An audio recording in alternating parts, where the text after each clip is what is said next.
When I was growing up, every Saturday we would go to my grandma's house. There was this little candy store at the end of the street. We went down there every time we were there. I remember one Saturday when we arrived at the candy store, the lights were off inside and there was one of those old-fashioned "Sorry, we're closed" signs hanging in the window. We stood around in the parking lot for the better part of an hour just waiting, wondering if it would be opening soon, if we should come back. In my mind, I can still see those words scrawled out in red italics. "Sorry, we're closed." I've recently come out as a gay man. It's been one of the most difficult times of my life. But I found that the churches that I've attended since I was born to be places of stress and anxiety during this transitional time in my life. It's like they haven't known what to do with me. Have you been there?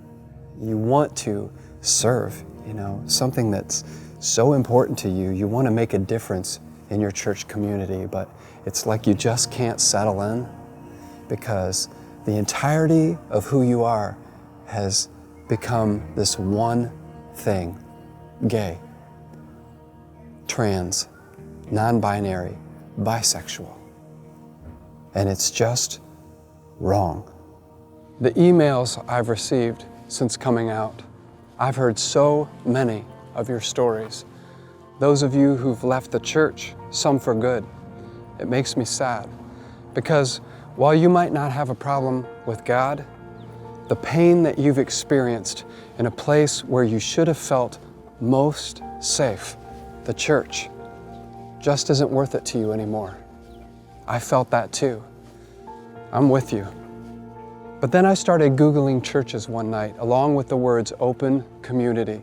Several came up. I even attended a few. But I wanted one that was less about pride and more about humility. But I also wanted it to be a church that actually felt like church. Old people, young people, Democrat, Republican, black, white, gay, straight, rich, poor, diverse, A place where men and women were leading. A place where the pastor wasn't up on some pedestal, where God, Jesus, was accessible to everyone. But mostly, a place that didn't need me to be something I'd never be. Because trust me, I've been down that road before.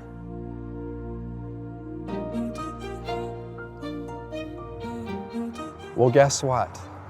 I found a place. And listen, I'm not trying to recruit you. I have no desire to recruit you because I know you might never attend church again, and I get it. I really do. I guess I just want you to know that there is a place for me, for you. I started attending St. Luke's United Methodist Church in Indianapolis on the corner of 86th Street and Meridian. And the first thing I saw plastered across the wall when I walked through the doors was, "We are an open community of Christians." So I did my homework. I walked right up to a staff member and asked, "Does that actually mean what I think it means?" And it actually did. They weren't just going to put up with me. They were welcoming me.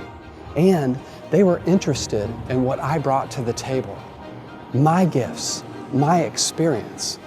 Me. They wanted me. They loved me with no strings. If you're a part of the LGBT community, maybe you've got one more try in you. Or if you have a family member or a kid that's LGBT and you're tired of your church telling you that they need to change who they are, listen to me. They won't hear that at St. Luke's.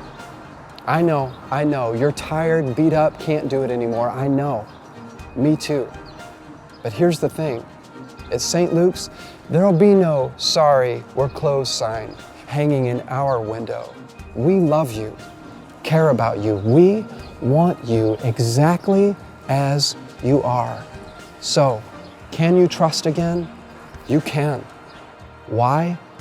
Because, yes, we're open for you. Oh, Indianapolis, come home.